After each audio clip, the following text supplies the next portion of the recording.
मेरे नए आने वाले दोस्तों से गुजारिश है कि मेरे चैनल को लाइक करें, शेयर करें और सब्सक्राइब करें। अस्सलाम वालेकुम दोस्तों, क्या हाल चाल है? ठीक ठाक है।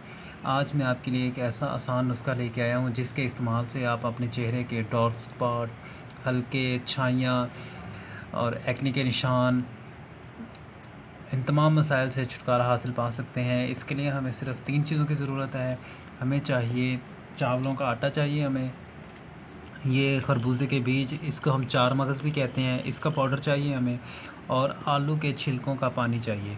आपने क्या करना है, 1 चम्मच चावलों का आटा लेना है, 1 चम्मच खरबूजे के बीज यानी कि चारों मगज़ का पाउडर लेना है, और आलू के पानी के छिलकों से आपने इसको पेस्ट बनाना है। पेस्ट बनाकर आप अपने चेहरे के उन जगहों पे लगाना है जो अफेक्टेड हैं। आपने ये अमल हफ़्ते में 3 से 4 बार करना है। आपने ये पेस्ट चेहरे पर लगाकर 15 से 20 मिनट के बाद अपने चेहरे को आपने नॉर्मल पानी से धो लेना है। अगर आप देखेंगे कि इसके इस्तेमाल से आपके चेहरे के डार्क स्पॉट, हल्के एक्ने के निशान, छाइयों से मुकम्मल तौर पर आपको निजात मिल गई है।